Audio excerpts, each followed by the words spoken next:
یہ عجیب اتفاق ہے کہ میری جو یوم پیدائش ہے وہ بھی 14 اگست ہی ہے، لیکن پاکستان کے بننے سے 7 سال پہلے۔ تو میرے والد اس وقت پشاور میں تھے اور انکم ٹیکس کے محکمے سے وابستہ تھے،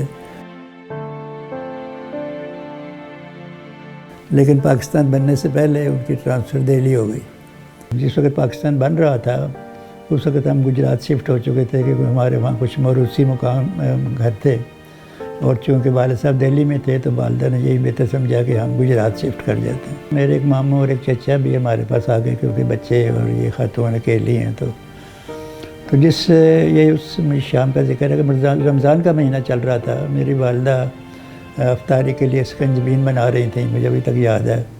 اور جو بزرگ ہمارے پاس آئے ہوئے تھے ماموں اور چچا، انہوں نے دیوار پہ ایک نقشہ لٹکایا ہوا تھا، اور وہ آپس میں ڈسکس کر رہے تھے کہ یہ پاکستان میں ہوگا، یہ پاکستان میں ہوگا، یا یہ باؤنڈری بنے گی، اور یہ وہ 2 شہروں کا ذکر مجھے یاد ہے وہ بار بار کر رہے تھے، ایک پٹھان کوٹ اور ایک گرداسپور۔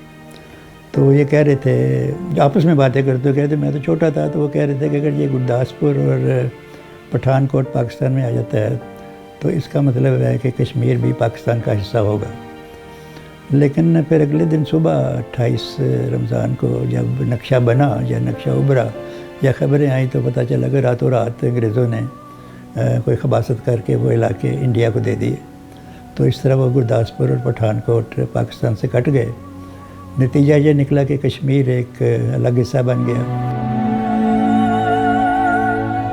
میرے خاندان کا بڑا گہرا رشتہ تھا ہندو جو لوگ تھے گجرات میں، بلکہ مجھے ابھی تک یاد ہے کہ ان کی جو ایک خاتون تھیں کہ جب بہت حالات خراب ہوئے تو ایک بکسہ لے کے آئیں، تو اس میں سونے کے کافی زیورات تھے۔ انہوں نے کہا جی اب پتہ نہیں کل کیا ہو پرسوں کیا ہو، تو یہ آپ رکھ لیجئے، جب حالات بہتر ہوں گے تو آپ سے لے لیں گے۔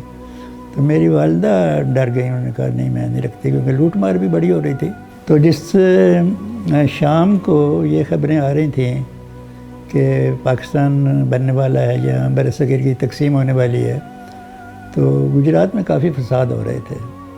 میں رات کو دیکھتا تھا کہ ادھر ادھر ہر طرف آگیں لگی ہوئی ہیں، لوٹ مار ہو رہی ہے، کافی قتل و غارت بھی ہو رہی ہے۔ تو سچویشن بڑی گرم تھی۔ ہمارے گھر کے کچھ فاصلے پر اکبر بادشاہ کا قلعہ تھا، اور اس کا ایک اونچا برج تھا، مجھے ابھی تک یاد ہے کہ وہ جل رہا تھا رات کو، اور بھی گھر جل رہے تھے بہت سے۔ تو ہم نے دیکھا پتہ نہیں کیا کچھ بکھرا ہوا ہے، ایون آپ یقین کیجئے کہ زیورات بھی بکھرے ہوئے تھے۔ پھر ہم نے گجرات شہر کا بھی چکر لگایا اور دیکھا۔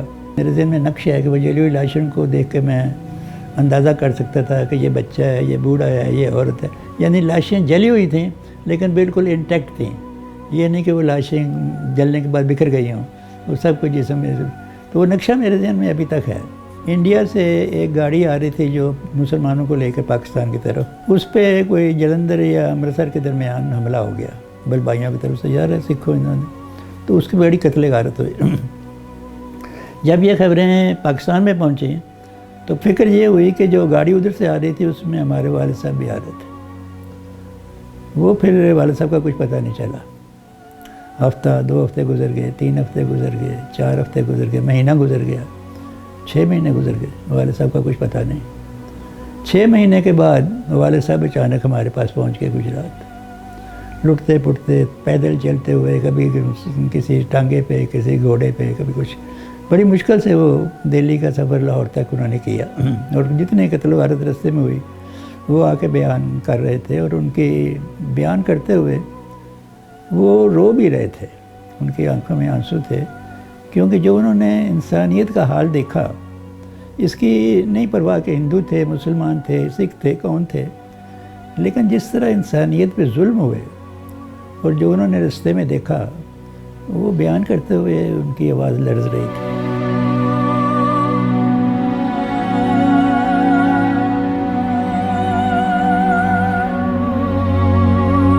پاکستان جب بنا تو میں آپ کو بتاؤں کہ ایمانداری کا عالم کیا تھا۔ جب والد صاحب آگے واپس اور انہوں نے اپنا محکمہ جوائن کر لیا گجرات میں، تو پھر گورنمنٹ کو یہ فکر ہوئی کہ یہ لوگ جو انڈیا سے آئے ہیں ان کی وہاں تنخواہیں کیا تھی تاکہ ان کی تنخواہیں یہاں بھی مقرر کی جائیں۔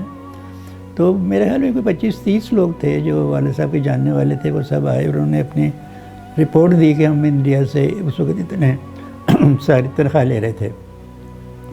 تو میرے والد صاحب بتاتے ہیں کہ پھر وہ انکم ٹیکس محکمہ نے انڈیا والوں کو لکھا.